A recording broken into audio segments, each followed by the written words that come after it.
Muchas gracias, y gracias a las compañeras, miembros de charlas compañeras, valga la redundancia, por esta invitación y esta presentación. Y en un día que,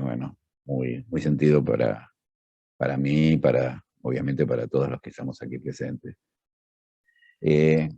armé un esquemita en esta charla de 4 temas que me parecía que, para ordenarme un poco,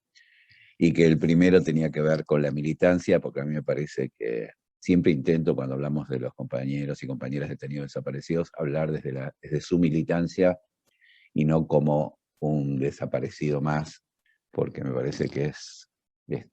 como negar su identidad de alguna forma. Después, un pequeño análisis de lo que fue el Estado terrorista, después el movimiento de derechos humanos y finalmente los juicios desde el Estado democrático. Planteo al principio lo de las militancias porque me parece, en principio, si bien, para aclarar, el Día del Detenido Desaparecido es a nivel global, a nivel mundial, y en particular América Latina. De hecho, ayer, pensando en lo que iba a decir, prendo la televisión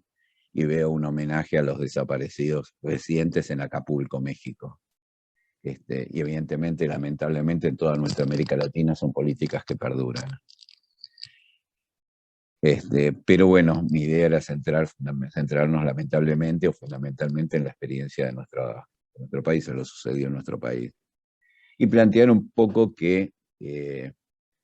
ponerle un poco de contexto a lo que fue esa militancia política que fue tan virulentamente reprimida. Y centrar un poco en lo que fue los inicios de los años 60 y 70, lo que significó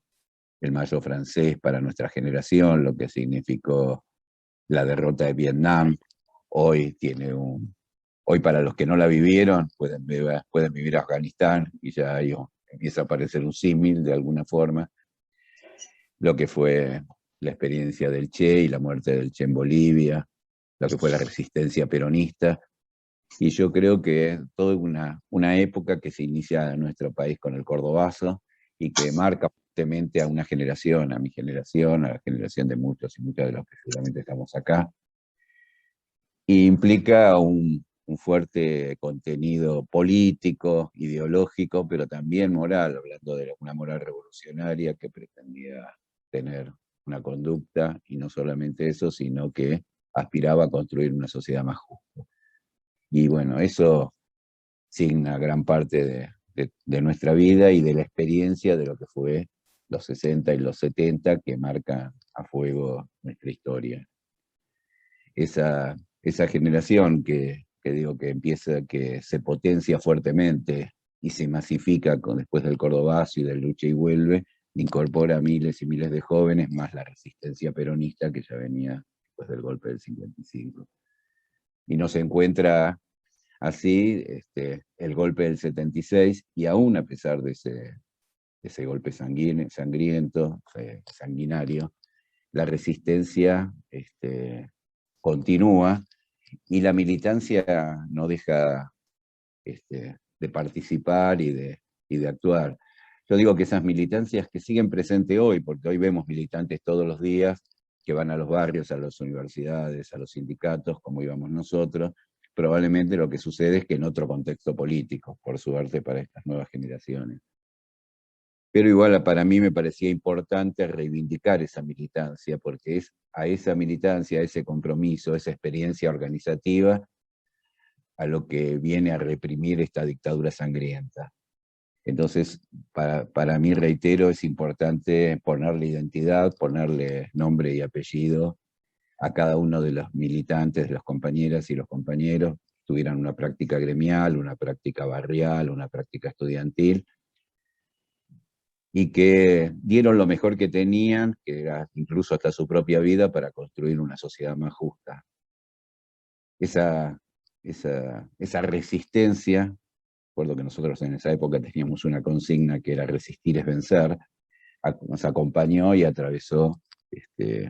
la dictadura genocida.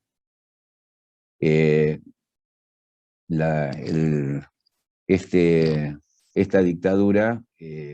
yo un poco, sumergiéndonos un poco en esto, que le pongo esta etapa como el Estado terrorista, tuvo la mejor caracterización un año después del golpe de Estado, creo yo, que fue la carta abierta de Rodolfo Walsh. En esa carta abierta, Rodolfo Walsh, un año después, redondea, sintetiza, yo creo que pinta, como después muchos libros y muchos estudios no lo pudieron hacer, lo que significaba esa dictadura. No solo en el genocidio que ya había impulsado, ya había empezado a desarrollar, Walsh habla un año después de 15.000 detenidos desaparecidos, pero también hace una descripción cabal de lo que significó el golpe de Estado como su objetivo económico y social, qué pretendía, qué buscaba destruir un Estado protector, un Estado que se había construido durante los años peronistas y se había continuado hasta principios de los 70 con golpes y pocas democracias, y venía a instaurar un estado de exclusión, un modelo neoliberal que nos viene acompañando lamentablemente hasta nuestros tiempos. Y creo que quien mejor la desarrolla, quien mejor la presenta en este momento es Rodolfo Walsh. Y yo tomé también dos documentos de alguna forma. Hay uno que a mí me marcó mucho, que es un documento que elabora el Centro de Estudios Legales y Sociales, el CELS, que en ese momento estaba conducido por Emilio Mignone y Augusto Conte. Yo tuve el honor lamentable porque ellos tenían hijos y hija, Emilio una hija y Augusto un hijo, y yo ya tenía a mi hermano desaparecido, de conocerlos, y mi papá había trabajado mucho con ellos, y elaboran un documento muy interesante del cual se habla poco, y traté de buscarlo y no lo encontré, pero sí lo leí en su momento, que habla del doble estándar que llegó a desarrollar institucionalmente la dictadura militar. En un aspecto desarrolló todo un marco represivo bajo una imagen de legalidad, donde había un Estado con jueces, que era la dictadura, pero con un marco judicial, con la SCAL, que era el Consejo Legislativo que había reemplazado al Parlamento. Estaban los subversivos asesinados y muertos en combate, y los presos políticos. Y ese era el marco que había planteado públicamente la dictadura, y por abajo de ese marco institucional desarrollaba el terror de los centros de concentración, de los campos de detención, del exterminio, del secuestro, la muerte, la desaparición. Ellos son los primeros que elaboran, a mí me parece interesante porque sistematizan lo que viene siendo el terror de Estado que se instala en nuestro país. Y en último aspecto, a mí también me conmovió y me llamó a plantear el libro que desarrolla Pilar Calveiro, que es Poder y Desaparición en la Argentina, que maneja un criterio similar cuando habla de que la política de poder y desaparición, como metodología que llevó adelante la dictadura, también tuvo un doble estándar, con la intención de generar como un proceso de concentración y desaparición global, estructural en la sociedad argentina. Trabajó sobre dos ejes. Por un lado, una cosa que es recurrente y que aparece hoy como si fuera una novedad, que es una división como dual en nuestra sociedad entre una sociedad normal, llamémoslo, y los comunistas o los subversivos. Esa dualidad que generó en el discurso la dictadura por un lado, encubría por el otro lado, y por abajo todo el proceso de concentración y de campos de concentración. O sea, por un lado estaba la dictadura, los malos, los comunistas, los subversivos, los corruptos, y que caían enfrentados en enfrentamientos la mayor parte fraguados, y por el otro lado, por abajo un espacio de concentración que teóricamente nadie veía, pero que mucho se legitimaba.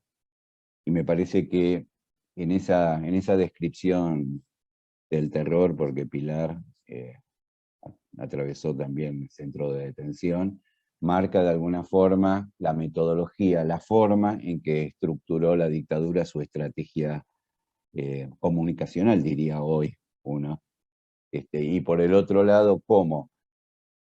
estaban los malos, los corruptos por un lado, los subversivos que había que enfrentar y destruir, y eso encubría por abajo lo que sí se venía desarrollando, que era el campo de concentración y de exterminio. En la presentación que ustedes hacen sobre mí, muy bien hecha por otro lado en el flyer, que lo tengo que aprender alguna vez, hay un recorte sobre lo que es la experiencia del cóndor, y a mí me parecía que, dado que es esta experiencia latinoamericana, me parece que lo que más marca claramente cómo ha sido la estrategia de exterminio de los 70, el Plan Cóndor marca un ejemplo de lo que fue a través desde el año 75, inspirado lamentablemente en Pinochet y bajo el control de Estados Unidos, el cóndor que vigilaba. Y un poco como planteaba recién la compañera, lo que fue mi experiencia particular, que es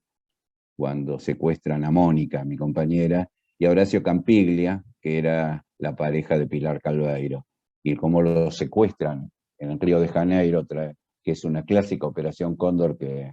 para aquellos que no lo saben, vale la pena recrearla, y sobre todo recrearla porque hay un documento desclasificado, de esos documentos que el Departamento de Estado cada 10 o 20 años desclasifica, donde relatan pormenorizadamente cómo fue esa operación que significó el secuestro y la desaparición de Mónica y de Horacio, que fueron secuestrados en el aeropuerto del Galeão en Río de Janeiro por un avión que salió de Campo de Mayo, llegó al Galeão, los secuestró, los volvió a traer de Campo de Mayo y los secuestraron y hicieron desaparecer. Obviamente con el acuerdo del gobierno de Brasil, el gobierno de Argentina, y con la vigilancia del Departamento de Estado, porque este informe, que es un informe que da un oficial regional, que se le da a un oficial regional de la embajada, un oficial del ejército argentino, informándole de la operación, marca hasta qué punto existía un control en todas estas políticas de secuestro y desaparición por parte del Departamento de Estado. Y nosotros nos enteramos gracias a esta política de desclasificación, que no sé si alguna vez lo vieron, lástima no lo tengo a mano, pero que son materiales que desclasifican, donde hay ennegrecido algunos aspectos que nunca quieren que se conozca, pero donde se informan más datos de lo que podríamos tener comúnmente, donde se habla específicamente de cómo fue la operación, cómo se los secuestró y cómo se los trasladó desde el Galeão a Campo de Mayo. Me parece importante, bueno, comentar esto cuando hablamos del Cóndor para ver cómo era esa estrategia y cómo esa estrategia se llevó adelante en toda América Latina, en distintos países. De hecho, bueno, iba a plantear ahora el tema de lo que significaron, más adelante el tema de los juicios, pero cómo hubo una relación directa entre Argentina y el secuestro en Perú, Argentina y los secuestrados en Uruguay, Argentina y los secuestrados en Paraguay o en Brasil. A ver, no me olvido de nada que me parecía importante plantear en este tema, que me parecía que el Plan Cóndor daba cuenta de esta situación.